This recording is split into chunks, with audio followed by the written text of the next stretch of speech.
What if I told you the crucifixion wasn't only a scene of nails, wood, and human sorrow, but a clash in realms beyond human eyes? Imagine, for a moment, that while the world saw a dying man between two thieves, in the heavens above, ancient forces moved, and the most powerful archangels stood guard. Michael, the defender of heaven, and Uriel, the flame of divine mysteries, were not distant spectators. They were present, watching, enforcing, and carrying out the will of God in silence. You've heard the crucifixion story many times, but not like this. Because behind the veil of Calvary, where shadows clung to the midday sky, and the ground trembled under a supernatural darkness, the fate of eternity was being sealed. The question is, what was truly happening in the unseen? Why did the sun vanish at noon? What did it mean when the veil split in two?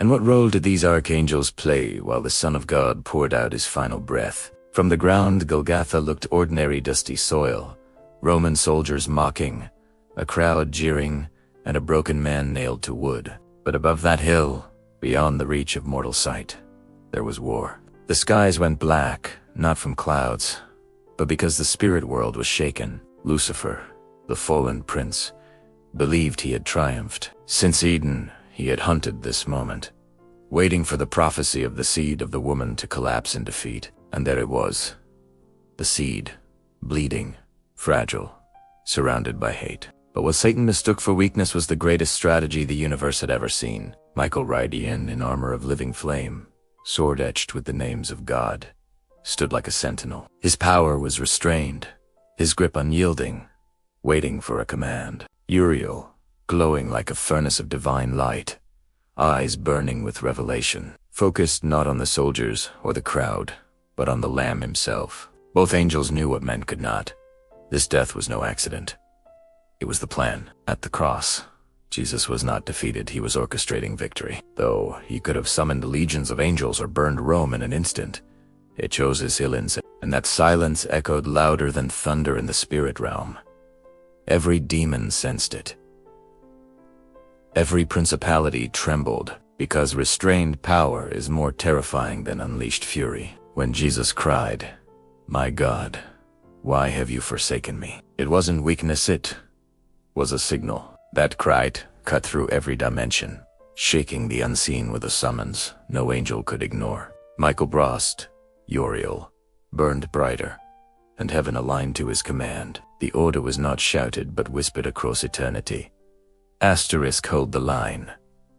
God, what is mine? Asterisk.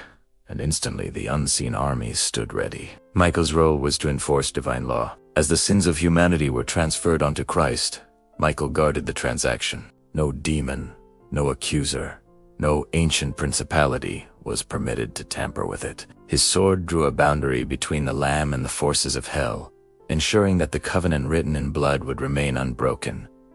Uriel's role was revelation. As Jesus became sin itself, Uriel released waves of divine clarity across generations, yet unborn. That light would one day awaken Paul, inspire gospel writers, and open the eyes of nations. When the veil in the temple split, it wasn't just cloth tearing. That barrier had been spiritually guarded for ages, a reminder that man was cut off from the Holy of Holies. But now, as Jesus died, Michael and Uriel stood down, not defeated, but in obedience.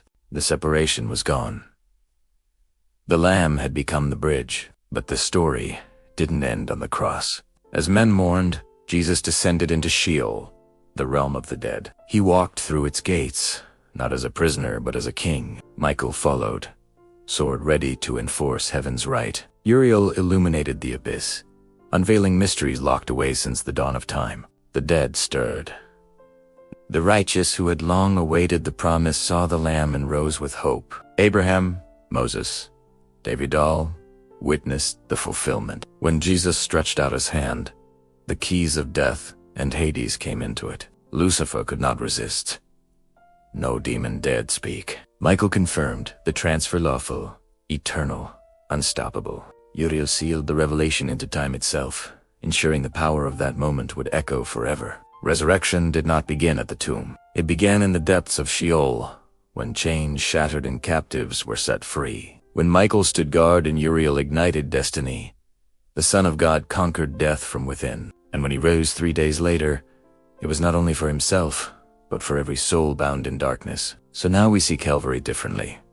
Jesus was not abandoned. He was commanding from silence, winning through surrender, overthrowing hell by dying. Michael stood armed, not to strike flesh, but to guard eternity's transaction. Uriel, flame of mysteries, unleashed revelation across ages. And while men mocked and demons schemed, heaven knew the truth.